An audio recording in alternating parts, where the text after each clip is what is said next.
இந்திய கடலோர காவல் படைக்கு சொந்தமான டார்னியர் ரக விமானம் கடலூர் அருகே காணாமல் போனதாக இன்று அதிகாலை அறிவிக்கப்பட்டது. அது குறித்த தகவல்களை செய்தியாளர் மகாலிங்கம் பொன்னுசாமியிடம் கேட்கலாம். மகாலிங்கம், விமானம் எப்போது காணாமல் போனதா சொல்லப்படுகிறது? எந்த பகுதியில் பறந்த போது இந்த சம்பவம் நடைபெற்றதா தெரியுது? சரண்யா, கடலோர பாதுகாப்பு படைக்கு சொந்தமான டோர்னியர் என்ற இலகுரக விமானம் நேற்று இரவு ரோந்து பணிக்காக கடலூர் புதுச்சேரி கடல் பகுதியில் பறந்து கொண்டிருந்ததாக சொல்லப்பட்டிருக்கிறது. சரியாக கடலூரில் இருந்து 27 நாட்டிக்கல் மைல் தென்கிழக்கு பகுதியில் இந்த விமானம் பறந்து கொண்டிருந்த பொழுது அந்த விமானத்தினுடைய சிக்னல் துண்டிக்கப்பட்டதாக சொல்லப்பட்டிருக்கிறது. அதற்கு பிறகு இந்த இலகுரக விமானம் எந்த பகுதியை நோக்கி சென்றது, அந்த விமானத்தில் இருந்தவர்களுக்கு என்ன ஆயினது என்ற தகவல் எல்லாம் இதுவரைக்கும் உறுதியாக தெரியவில்லை என்று சொல்லப்பட்டிருக்கிறது. இந்த விமானத்தில் 2 விமானிகள் இருந்திருக்கிறார்கள். ஒரு நேவிகேட்டர் என்று சொல்லப்படக்கூடிய வழிகாட்டி அதிகாரியும் ஒருவர் இருந்திருக்கிறார். ஆக மொத்தம் 3 பேர் இதில் பயணம் செய்திருக்கிறார்கள். நேற்று இரவு இந்த விமானம் தொடர்ந்து பறந்து கொண்டிருந்த போது திடீரென கடலூர் புதுச்சேரி காரைக்கால் என்ற அந்த 3 கடல் பகுதிகளும் சந்திக்கக்கூடிய பகுதியில் காணாமல் போயிருப்பதாக தற்பொழுது தகவல்கள் தெரிவிக்கின்றன. இது குறித்து கடலோர பாதுகாப்பு படையோ அல்லது உள்துறை அமைச்சகமோ இதுவரைக்கும் உறுதியான தகவல்களை நம்மிடம் தெரிவிக்கவில்லை.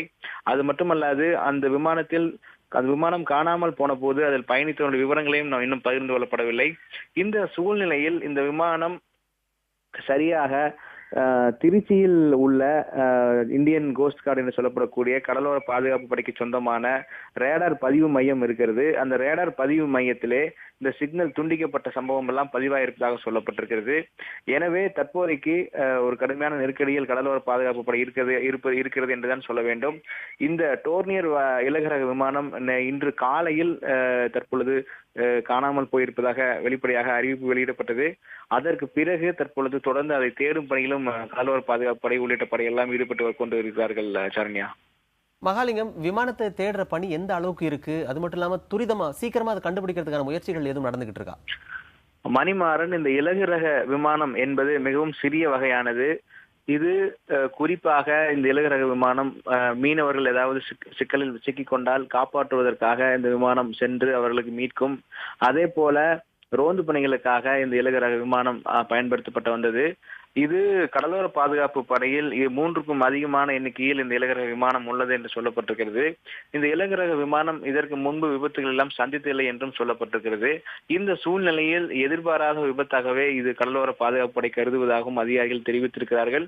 தற்பொழுது இந்த காணாமல் போனதாக சொல்லப்படக்கூடிய இந்த டோர்னியர் இலகுரக விமானத்தை கண்டுபிடிப்பதற்காக காலையில் பணி தொடங்கியிருப்பதாக அதிகாரிகள் தெரிவித்திருக்கிறார்கள். 2 ரோந்து கப்பல்கள் தொடர்ந்து அந்த பகுதி முழுவதும், அதாவது எங்கு காணாமல் போதோ அந்த பகுதி முழுவதும் ரோந்து பணியில் ஈடுபட்டிருப்பதாக சொல்லப்பட்டிருக்கிறது. அது மட்டுமல்லாது கடலோர பாதுகாப்பு படையை சார்ந்த அதிகாரிகள், கடல் படையை சார்ந்தவர்கள், கடலோர பாதுகாப்பு குழுமத்தை சார்ந்தவர்கள் என 3 படையினரும் தற்பொழுது அடுத்த கட்டமாக இது போன்ற ஒரு மீட்பு பணியை செய்யலாம், எங்கு அவர் காணாமல் போயிருக்கிறார்கள், எப்படி தேடும் பணியை எப்படி செய்வது, இதெல்லாம் திட்டமிட்டு கொண்டிருக்கிறார்கள். முழுமையான மீட்பு மற்றும் தேடும் பணி என்பது இன்னும் சற்று நேரத்தில் தொடங்கியிருப்பதாக சொல்லப்பட்டிருக்கிறது. ஏனென்றால் நேற்று காணாமல் போனதாக கருதப்பட்ட விமானம் இன்று காலை வரைக்கும் மீண்டும் தொடர்புக்குள்ளே வரவில்லை. அதனுடைய சிக்னல் துண்டிக்கப்பட்டே இருந்தது. இதனால் தற்பொழுது இன்று காலையில் தான் இந்த விமானம் காணாமல் போனதாக அறிவிக்கப்பட்டிருக்கிறது. கடந்த நேற்று இரவிலிருந்தே காணாமல் போயிருந்தாலும் கூட, சிக்னல் துண்டிக்கப்பட்டிருந்தாலும் கூட மீண்டும் தொடர்புக்கு வந்துவிடக் கூடும் என்ற நம்பிக்கையில் இருந்ததாக கடலோர பாதுகாப்பு படையினர் தெரிவித்திருந்தார்கள். அது மட்டுமல்லாது இரவு நேரத்தில் இது போன்ற தேடுதல் வேட்டை செய்வது என்பது சாத்தியமில்லாத ஒன்றாகவே அவர்கள் பார்த்திருக்கிறார்கள். எனவே காலையில் தான் அது சம்பந்தமான தேடுதல் பணியை தொடங்கியிருக்கிறார்கள். அது மட்டுமல்லாது தற்பொழுது எதிர்கொள்ளும் சவால்கள் என்ன, இந்த தேடுதலில் எதிர்கொள்ளும் சவால்கள் என்ன என்றால், எந்த பகுதியில் சென்று தேடுவது, அதாவது கடலில் விழுந்திருக்க கூடும் என்ற சந்தேகம் இருப்பதாகவும் அதிகாரிகள் தெரிவித்திருக்கிறார்கள். அல்லது கட்டுப்பாட்டை இழந்து விபத்தை சந்தித்திருக்கலாம் என்ற கோணத்திலும் தற்பொழுது பார்க்கப்படுகிறது.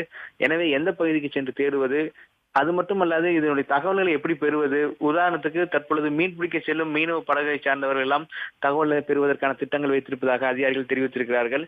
எனவே தற்பொழுது காணாமல் போன விமானம் எங்கு இருக்கிறது, அது விழுந்திருக்கும் பட்சத்தில் அது எந்த பகுதியில் விழுந்திருக்க கூடும், இப்படியெல்லாம் தற்பொழுது திட்டமிட்டுக் கொண்டிருக்கிறார்கள்.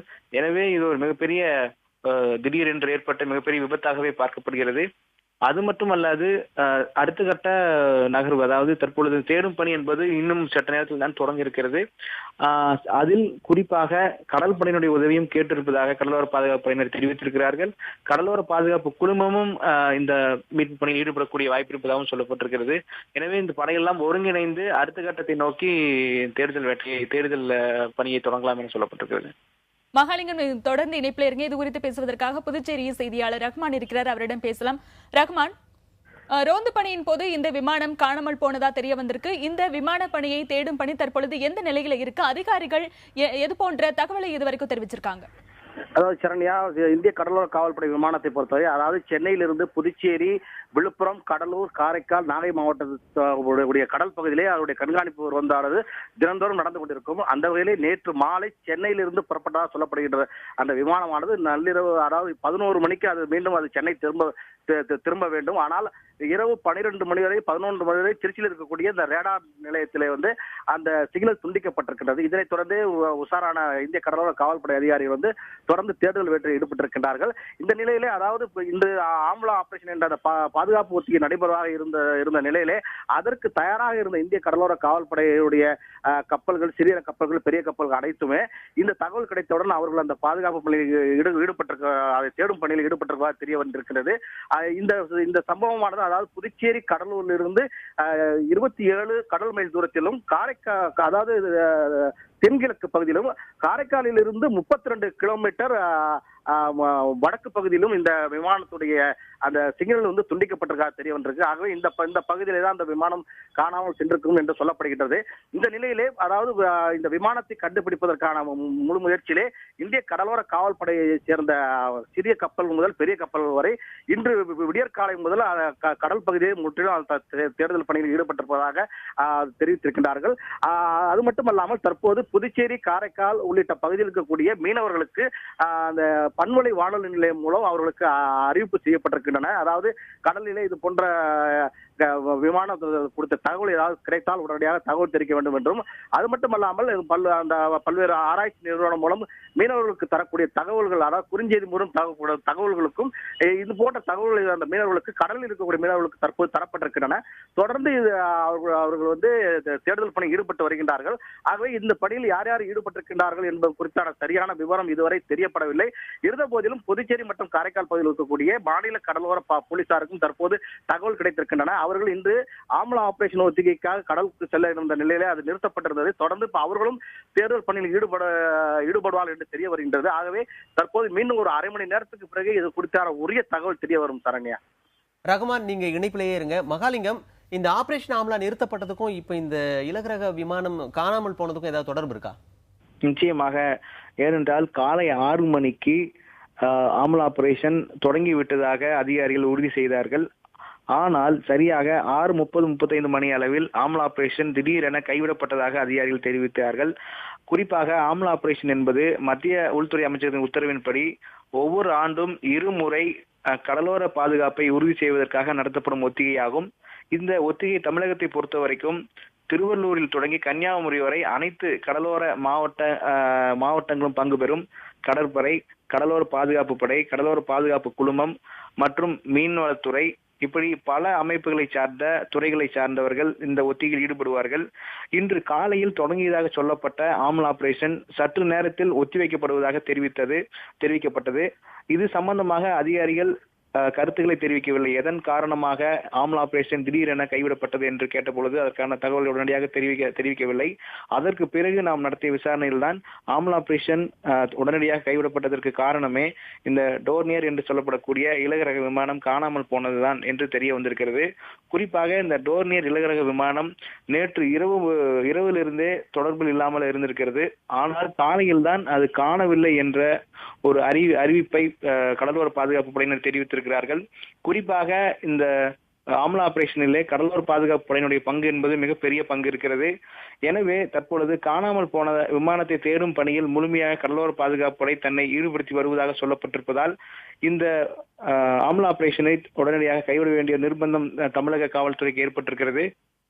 குறிப்பாக இந்த ஆம்லா ஆபரேஷனை பொறுத்த வரைக்கும் கடலோர பாதுகாப்பு குழுமத்தின் தலைவர் ADGP சைலேந்திர பாபு தான் ஒருங்கிணைப்பாளராக செயல்பட்டு வந்திருக்கிறார். எனவே அடுத்த கட்டமாக ஆம்லா ஆபரேஷன் எப்போது நடக்கும் என அவரிடம் கேட்ட பொழுது இன்னும் அது குறித்து முடிவு செய்யப்படவில்லை. பிறகு ஒரு நாளில் இந்த ஆம்லா ஆபரேஷன் நடத்தப்படும் என்றும் தெரிவித்திருக்கிறார். அதே போல காணாமல் போன விமானத்தை தேடும் பணியில் தாங்களும் கடலோர பாதுகாப்பு படைக்கு உதவுவதாக சைலேந்திர பாபு தெரிவித்திருக்கிறார். எனவே இந்த விவகாரத்தில் தற்பொழுது அனைத்து கடல் சம்பந்தப்பட்ட படையெல்லாம் சேர்ந்து தேடுதல் வேட்டையில் ஈடுபடுவார்கள் என தெரிகிறது. மணிமாறன். மகாலிங்கம், இலகுரக விமானம் காணாமல் போனது தொடர்பாக பல்வேறு தகவல்கள் அளித்தமைக்கு நன்றி.